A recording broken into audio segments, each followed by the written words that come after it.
So it feels important to clarify that this isn't a call to action for people 55 plus to come together and get prepared, but rather it was a metaphor for the way in which we can come together as a community of well-being and mindfulness to be a political force for change. And so that's what we're here to talk about today. And I just want to say it's an absolute privilege to be here with Sharon Salzberg, who deserves no introduction. How many times have you been here at Wisdom? Maybe 4. Yeah, so she's an alumni here, but is a great influencer in our community, and author of many inspiring books, and has been very much so a teacher and an ally and a friend as we have been dreaming up and designing this movement for the last couple years. So I want to say thank you for being here and being a part of this conversation. I think it's really cool that we're kicking off the conference with this conversation of what is possible when we come together, because what is happening within us, what we're experiencing within us through our practice and around us in community, and what's being amplified in places like this, like Wisdom, is really quite remarkable. And I think that's probably why we're all here. And it's just in time, quite frankly, for the planet. And so I want to take a moment to invite the outside world into this room so that we can get centered and oriented around what we are facing as a community and as a humanity. So before we do that, I want to encourage you to get grounded, get up in your seat, feel your feet on the ground, so that we can come into this conversation from an embodied and really conscious, resourced place. Because these are complex times that we are facing, right? How do we make sense of a world where 1 in 2 Americans are suffering from chronic diseases despite a thriving pharma market that totals over $377 billion, right? Or an American dream that buys almost half of this country a life in poverty, and not because they're unemployed, many of whom have full-time jobs who are struggling to pay their bills and to feed their family. Or a country where we are building more prisons than schools, incarcerating more children than any other country, many of whom are Black and Latino youth. Or a democracy that's built on citizen participation, but that is bought and sold to the highest bidder. We are not well as a nation. This is the really depressing part, by the way. I'll get to the good part. But the truth is we are not well as a nation, not by a landslide, not when we think of the whole of our humanity and our community. And it is not by accident, right? We live in a culture that tells us that we are not good enough, and we believe it. It says, buy this and you will be happy, do this and you will feel good, read this and you will be enlightened, right? It is a system that is very much rigged against all of us. And I was very much invested in that system for the first quarter of my life. I was in advertising sales. And I had my political wake-up call on 9/11. I lost my stepdad. He was a fireman. And it was a day that I think many of us remember as a real reminder of our shared humanity and shared suffering. And that was a day that really changed me. And so it's no wonder that we feel powerless in the face of all of this. I want to name that. I felt that after 9/11. And I continue to feel that, which is why we are leaning into what does it mean to get powerful together, to reclaim our power on the inside all around us, to create a new system that can stand up to the system that we are facing. And Citizen Well, which is an organization that I'm a part of and that Sharon has been an advisor to, has really been leaning into how we can do that together. And in the listenings that we've done over the last couple years, in trying to understand why people feel disengaged and disconnected from the system, right, from our ability to participate or to affect change, what we've heard from people is that people don't feel like they are reflected or their values or their issues in the current political system. It's as if we lack a belonging to the way in which we can engage, or we're politically homeless in the way in which we don't know how to relate to a system that was originally designed, the political system, to take care of all of us. And so this system that we exist in is important to acknowledge. Like, we can't be ambivalent in the face of it. And all of us are affected by the system. But some are affected more than others, right? The fact that we get to be here in this way, the fact that we get to be well in this way, is an experience of being in the world, of being in America, that not many people have in this country, right? If you live in the conditions where poverty and unemployment, lack of housing and healthcare are more prevalent, you are struggling to survive, much less be well. And so the well-being gap in our country, our ability to be mindful, is really real.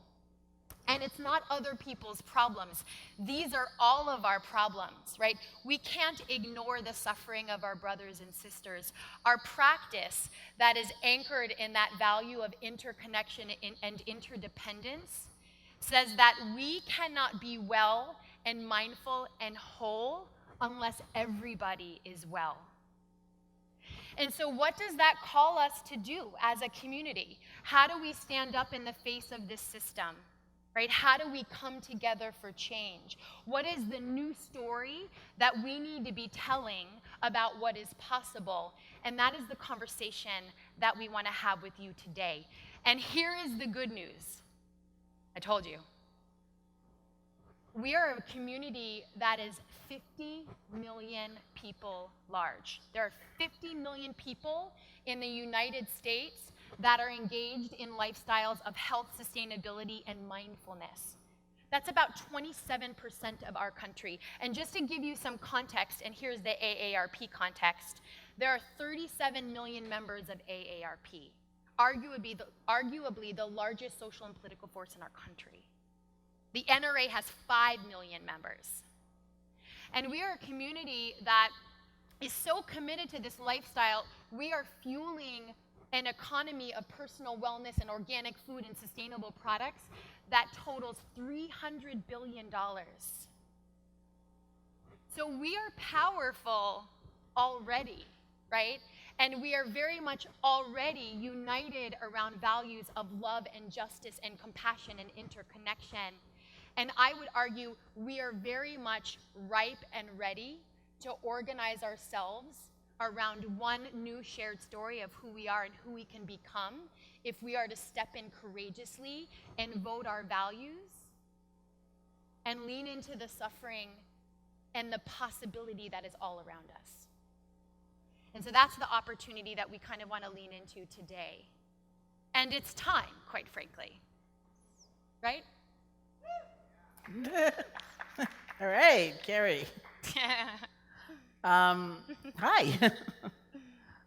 We're supposed to be setting up a microphone so we can hear more easily from all of you, but since I can't see all together, I don't also see it. So we'll wait a few minutes for that. So how many of you actually already have a mindfulness practice or some kind of meditation practice? And how many people are new to that world?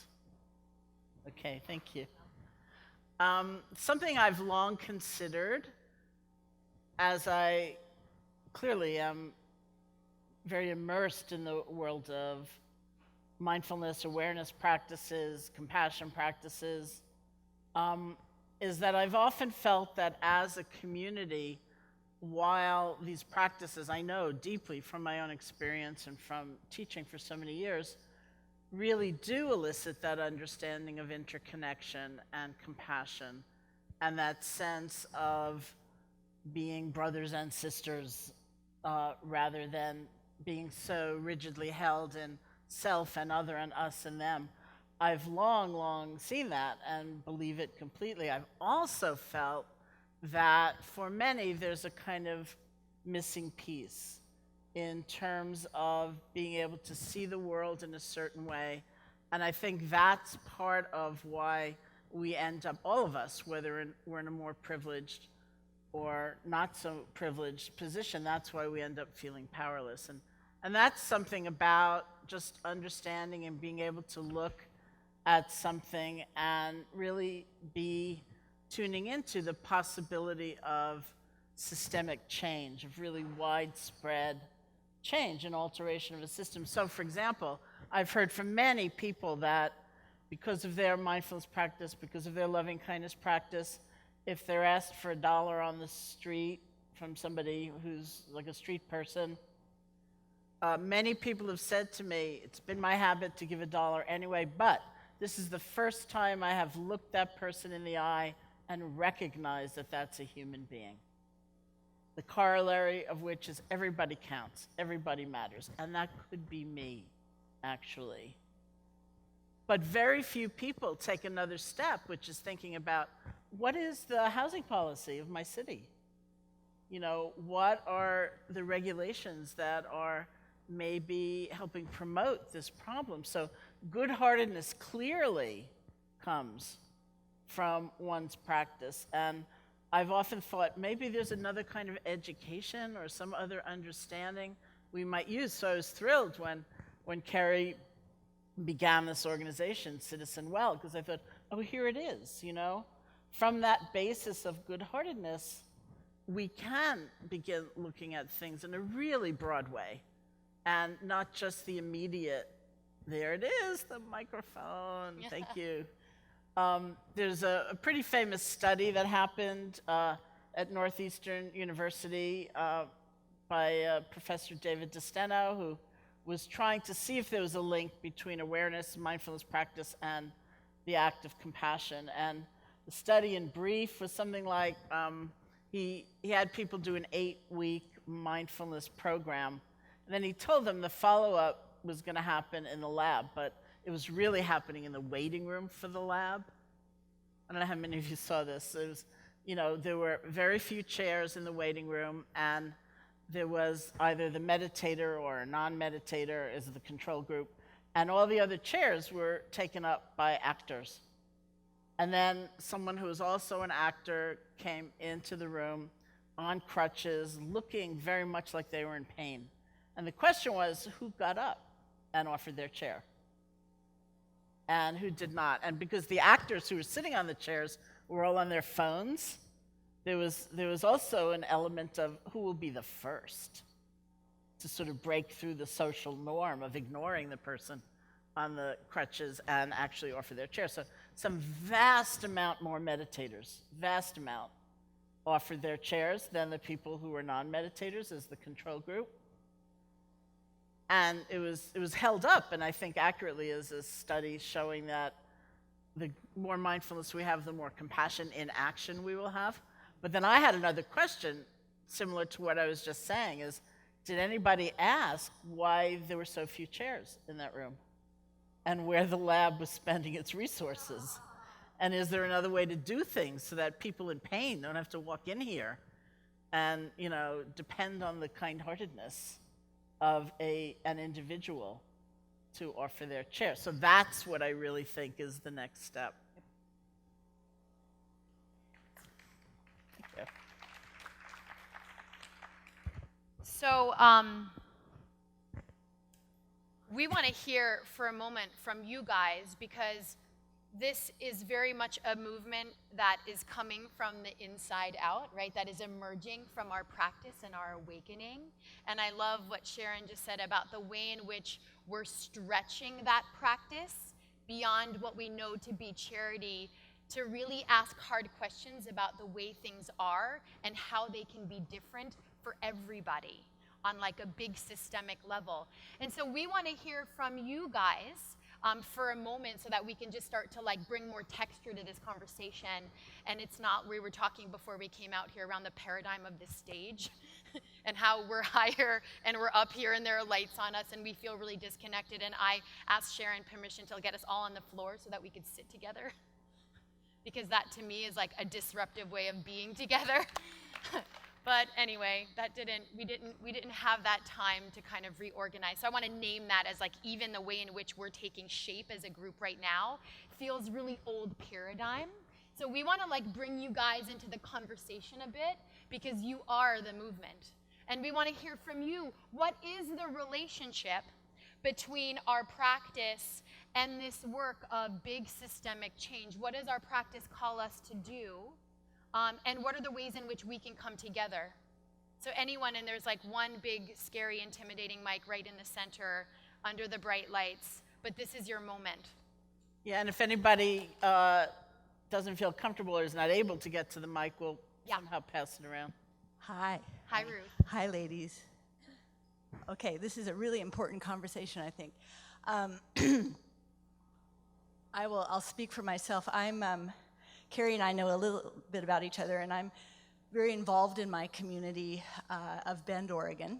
I've served in elected leadership, and I'm involved on a lot of civic communities. We're really working with this energy of growth that our community is experiencing, and how can we harness this as a catalyst for positive change when you consider affordable housing and income equity and big issues like that give everybody a chance to just live an honest life and raise their kids. So the challenge I often face is, if I'm talking about this after a yoga class, for example, we're in a like-minded room. When I'm speaking of things like this before city council, the language, we don't have a common ground in terms of language. I believe the values are there, but and we share them, and I think everybody in their way wants the best for our community and for our neighbors. But there's this huge gap in terms of how we make that connection with each other. And I would add to this, I'd love to just hear your guys' thoughts on it. The burden of bureaucracy, if you will, is very cumbersome, and it takes so much time to build consensus, right, to really move a policy or initiative into the real world. So talk to me a little bit about or all of us, about your experiences, where you're seeing successes, and how you guys might approach that language gap. Thank you. Thanks, Ruth. I'll tackle it first and then I'll turn it over to you. Yeah, I come through the well-being world, and so I understand that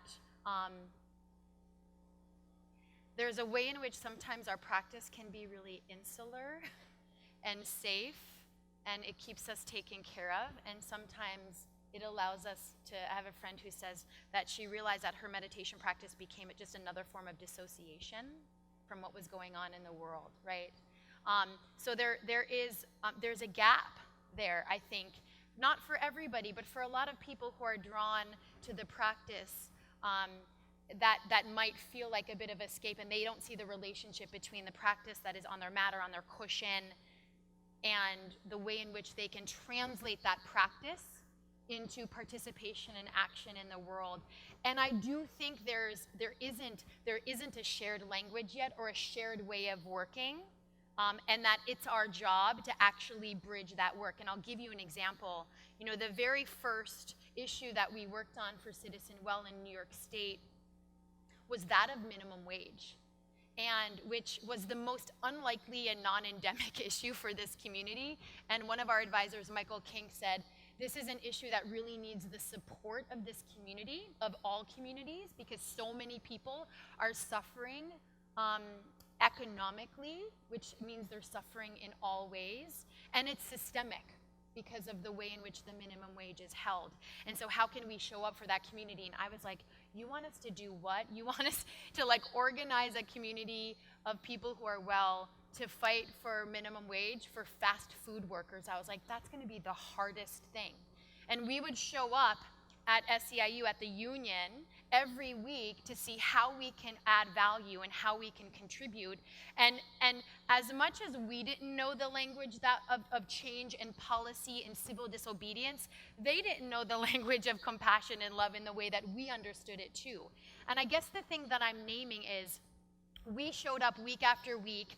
We did 3 different actions where we marched with low-wage workers, like side by side in solidarity, and we did it authentically. We did sit-ins, we blocked traffic, we held space for what was being done and for the thing that we were all fighting for.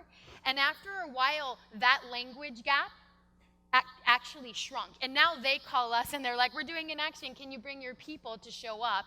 And we do. And so the thing I think I'm naming is that I think that exists, and I think it actually behooves us to lean in to the places that are uncomfortable and to the ways in which it might feel awkward and clunky at first as we bridge this community of well-being and mindfulness with the work of social change and systemic change and policy work, and know that it might not feel natural and organic at first, but there is very much a relationship between the two, and we don't just have an opportunity to show up, I would say we have a responsibility to show up. And so I really applaud, I know your work at Bend 2030, and I really applaud the ways in which you're trying to be a bridge of that work, and you're leaning into all of the like minefields and holes and gaps to try and bridge and bring people together and illuminate the relationship between all of this work, because we all need to be a part of it, and it impacts all of us. You want to add anything? Yeah, I was reflecting back on some of those meetings at the union, and by the end, the president of that chapter of the union was saying there's I don't know, McDonald's or Burger King or something in the Capitol building in Albany, and he said maybe we could just get like all these people to stretch out their yoga mats, and we could have like an action of like everybody doing yoga and blocking the entrance to Burger King, and but that took time, for that kind of relationship to build. And I was also thinking Michael Kink's dream is to get me arrested for civil disobedience. So you have heard it first. If you read that somewhere, Michael got his way. He already got me arrested. I know. Kerri said he can get you out really fast, in and out.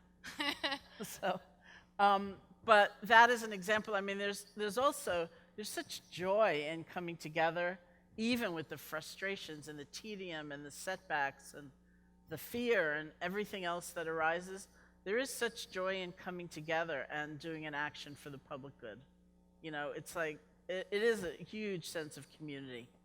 And it was amazing in those particular meetings, I think, to see the expansion of that sense of community. Because I was waiting for Kerri to say it was fast food workers, and in the beginning, a lot of people who were yoga practitioners or mindfulness practitioners would say, I never eat fast food, or I think they should all close. There shouldn't be such a thing. And to actually meet the people who have such huge courage. I mean, these people who are going on strike have nothing else, and often their families are not that crazy about the fact that they're taking this action, and because they're risking the little that they have. I mean, many people do, like Kerri said, they work full time, they live in homeless shelters because that salary is so small. And yet they were kind of standing up, and it was all about innate dignity of a being and being worth something. And so, which is, what we stand for ultimately. And so to sort of see it in action in people who are that brave was a tremendous thing. And I think it was a fantastic thing for every element of that community coming together. And it's a wild experiment. I mean, really, I think sometimes what we often say is, we all say, Loka samasta sukhi no bhavantu, may all beings everywhere be happy and free. And we often ask ourselves, what do we mean when we say that? I'm thinking about, my name is Eve Decker, and I'm thinking about the refuge of Sangha, or like-minded community. And I've been a practitioner in Vipassana since 1991, and I've been involved in different kinds of social action. And yet, I find that for myself, as a practitioner and teacher, and also for many folks that come into this world, we are highly sensitive and introverted, and the refuge of Sangha is underdeveloped. And I think that we need to go more to that working with interconnection as powerfully as we work with awareness and kindness. And, but I also think that the way that us humans make change is with baby steps. If we overstep, then we get frightened and overwhelmed sometimes, especially if you're introverted to start with.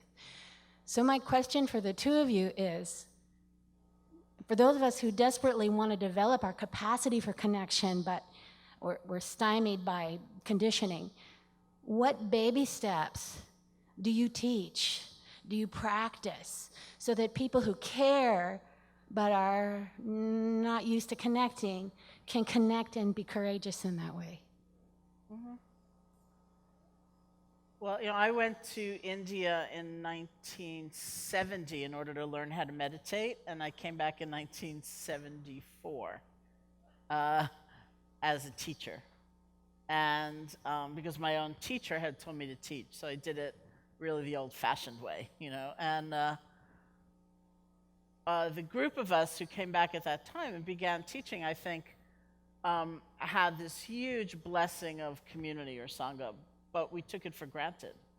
Many of my, not all, but many of my closest friends I met in my first retreat 45 years ago. That's where we met up. And so I think as we began teaching, we didn't even imagine what it was like. And I think it was a disservice to people we were teaching. I couldn't imagine what it was like to work at a unfulfilling job all week and feel so alone with your values, and or having real moral, ethical challenges where you work, and not knowing who to relate to for all of that. And so we didn't emphasize it. And then we kind of woke up one day, and said, whoa, this is like a big problem. And so I think there is more consciousness and awareness, just as you're describing, about that now. One of my main practices in terms of teaching is loving kindness, which is all about connection. And so I think that you don't have to think about something overwhelming and, way beyond what your introverted nature can tolerate, but it is one being at a time. It's actually listening and learning. And I think what Kerri is talking about in this invitation is going beyond people who look just like you or have exactly the same kind of livelihood or whatever it might be. It's stretching. And using that opportunity to really reflect on and honor that kind of innate dignity within someone else, just as within oneself. And so I think that's the way it happens, because it's sincere. And I think if you ever get involved in a movement and the metric of succeeding and failing is based on something other than connection and what we can see right now, you're in trouble, because things are frustrating. It can take a lot of time. There are huge setbacks. It's not like a linear process. Like, really, I think nothing in life is a linear process, actually. It takes tremendous resilience and wherewithal and a kind of faith. And so that comes from the beauty of the connection, which is one by one, as it goes. I'll speak to it from an organizational standpoint, our practice, in the face of a culture of individuality, right, that reinforces fear and scarcity and solitude, right, like that's often what we're facing out in the world. We have to disrupt that by being a fierce commitment to being in relationship with ourselves and with one another. And so within Citizen Well, we're trying to and as we build relationship and community, relationship actually is the disruptor. That is the cultural paradigm that we're trying to remember and rediscover and reclaim. And I do think it means that, because I think often in social change and in politics, there's a way in which we can bypass the practice that's closest to us and sort of extend ourselves outward, right? And so we are really trying to design a culture where we walk the talk in how we practice together, in how we honor our relationship to ourselves and reclaim our inner power, and in how we build relationships with one another so that those relationships are in integrity. And then we can expand out from there and start to include courageously people that might be different from us, or people that might have different opinions or perspectives or orientations in the world. And that practice really enabled us to stand on the front line at some of these actions side by side with a fast food worker and be in authentic relationship. And be in authentic relationship in the most unexpected, unlikely way.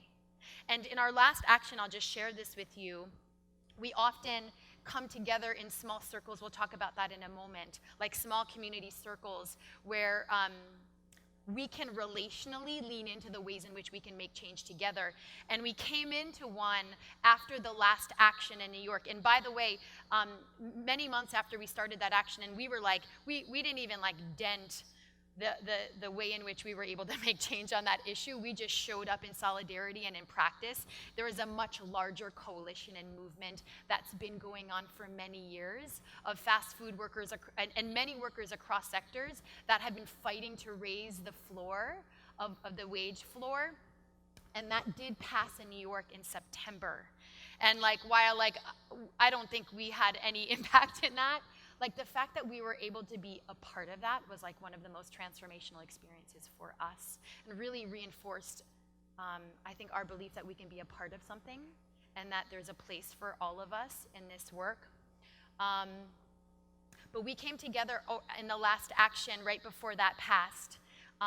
And it was people in our community that had marched, and we were it was a 5 a.m. action in Brooklyn, and there were fast food workers there with us. And that was the trajectory of how we worked together. We had expanded relationally our community so much so that it did begin to include people from other communities in really authentic ways, but it takes time. Yeah. Marianne, there you and are. love. So I just want to speak to that question and also honor, right? You have taught me beginning yoga. I've fallen on my face trying to do crow pose, and you kept saying the first step is hold your stomach. And you've taught me beginning meditation, just follow your breath, follow your breath. And I think what's so beautiful about this movement that you're building is that those first 3 steps are really there. I had the honor of hosting a dinner at my house for Citizen Well 6 months ago. 6 months? Whatever. Mm-hmm. And a lot of people came together who were interested in food issues, and I was really comfortable to just have a group of people over, put it on Facebook. About 12 people showed up with all the food, and then we were well, what do we want to do together? Maybe we want to do something else together. And so Citizen Well really provided me with that tool to think about in a group, what do I want to do with a team of people? And a couple of those folks we're going to be meeting here and thinking about that. But more importantly, I also think when I saw the actions in New York, here you had this group of meditators sitting in front of people yelling, and it gave, as there are more circles of people in this room who are both political yogis and meditators, I could see, even if I didn't have a lot of political experience, or as I showed this woman who's an introvert, I'm an introvert, I could just show up, I could show up to a yoga class or a meditation and sit. You had sit for Fight for 15, or yogis doing a protest outside of a Hyatt where there were domestic workers who weren't being paid enough doing a yoga class. And if all I do is show up, if my practice is first to show up, what this room full of people who has maybe a little bit more interest in political experiences is we can be the place, the bridge, that allows people to see that this community is there, and all they have to do in that first step is show up. Yeah. And I appreciate that you're offering those of us a small circle process to maybe do a little bit more, or to show up as a group, because as an introvert, I don't like to really show up alone. Yeah. I wouldn't have come early this morning, except a friend of mine was like, you have to be here. So even coming here, I'm like, But I do think those two things, right, being that when we have a group of meditators or yogis who are in McDonald's, other people think they can just show up. All I have to do is lay my mat down. I don't actually have to know that much about the issue. I can just be there. And that is the bridge. I think you're building the bridge, and we in this room, as we become parts of your circles and around the country, we can be that bridge. Yeah, thank you for that. And the humility of Marianne, because she taught me everything I know about small circles. We have 8 minutes. Okay. Do you want to do small circles? I'll wrap up this point, and then let's bridge into that. And I'd love for you to open us up in a practice. So I'll just speak to that really quickly. One of our values at Citizen Well is sufficiency. And it's the idea that, like, we are enough, we have enough, and there's enough to go around. And I think that, like, illustrates exactly what you're saying. It's enough to just show up together. It's enough to just ask hard questions about, like, why was the room set up this way in the first place? It's enough to lean in and be uncomfortable. And those baby steps, one at a time, is actually the trajectory and the pace in which we need to move to make really big change. Like, big leaps and big sprints are sometimes necessary, but I think the thing that we're building together is, like, long-term sustainable culture shift. Like, how do we want to be in community together, and who are we becoming if we are to ensure that everyone in this country can be well? And that's not short-term change. And that happens relationship by relationship, circle by circle. And Marianne, who's one of my mentors, sent me many years ago to Saddleback Church to learn about how the evangelicals were so powerfully organizing all over the country, right? Right now, there are 7,500 small circles around the country around community service and social change. And what we learned in that is that people were simply coming together in shared practice and values, and leaning in together and determining for themselves how they wanted to show up in community. And that's exactly what we're trying to replicate here through the values of mindfulness, interconnection, love, and justice. So thank you for bringing that up. And we'll talk in a moment after, at the end, what it looks like for us all to step into our own circles, to be like catalysts of our own small circles and community, so that we can begin to build this movement on the ground, circle by circle. Do you want to lead us in a quick meditation, and then we'll do a quick breakout? Okay, the breakout can't be more than 3 minutes. Cool. 4 minutes, okay. All right, let's meditate. I'm That very feels important. mindful of this clock ticking, because we were told, like, stop after 45 minutes, which I also apologize for. Okay, so if you want to just sit comfortably, close your eyes or not, however you feel most at ease. Let your attention settle into your body. Notice what you're feeling, whatever's coming up, without judgment.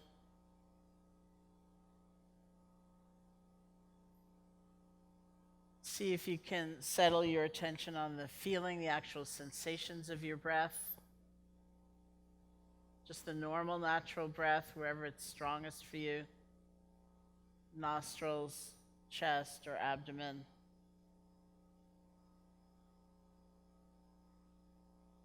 And you can take note of the fact that this is your refuge. Wherever you are, whatever you're feeling, whatever's going on around you, you can remember to just take a breath and settle.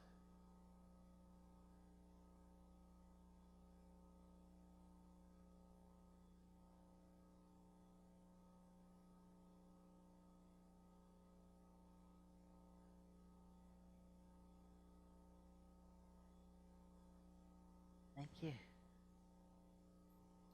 So let's build on that inner power. As Marianne said, let's stay centered in our bodies. And let's have a quick experience of collective power, okay? But we're gonna disrupt ourselves for a moment in the spirit of changing the shape of where we are already. So everybody stand up. You can leave your stuff where you are. Everybody stand up. So notice how that feels different. And I want you to, for like 20 seconds, walk around the room until I say. On your mark, get set, go. So move around the room and let yourself become disoriented. It might be awkward. You're going to make eye contact with people. Don't run out of the room screaming. And then in the next 10 seconds, find yourself in a group of 5. Find yourself in a group of 5 and just stay standing. Just locate a group of 5 and just self-organize. There's lots of learning in the way in which we self-organize as well. So we're going to have a really quick experience or experiment in small circle. You're all in small circles now. And this is what we believe is the technology, the unit for how we build power, relationship by relationship, circle by circle on the ground. So imagine this group amplified by 200 around the country, okay? And here's the question I'm going to give you 2 minutes to talk about. Because, so don't stress out. You don't have to answer all of the world's problems.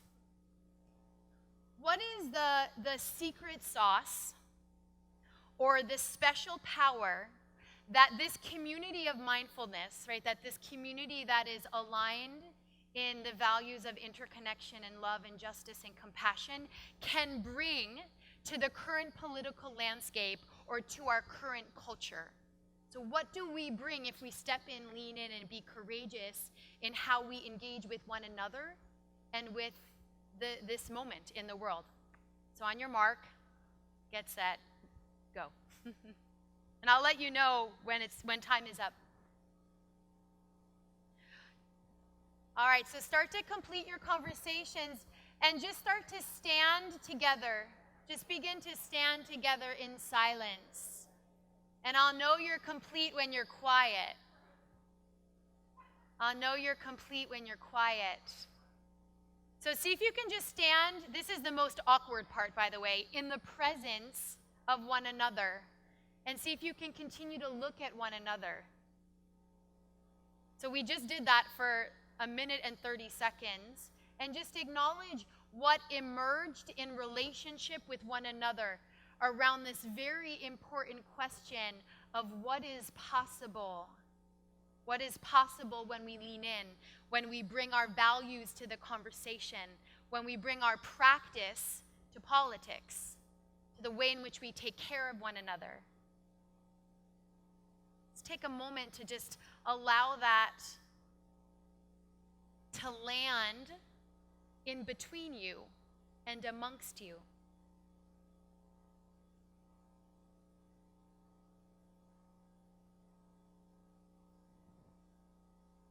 And imagine what is possible if we were to amplify this conversation and replicate it all over the country. People just like us coming together with curiosity and compassion about what really matters to us. Reclaiming our inner power and rediscovering our power together. So take one more moment with your small circle in gratitude for all of the ways we are all showing up. And know that it is enough.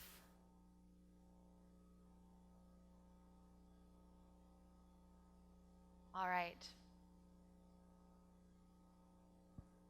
And then begin to come back to your seats and grab your stuff. Our time is done here. I hope that we've solved all of the world's problems. I expect a report back. You can email me. So I just want to thank Sharon Salzberg for her time, and I want to thank all of you for coming. If you want to start a small circle in your community and come together in this way, go to citizenwell.org and you can find more information, or just come find me. Thank you, guys.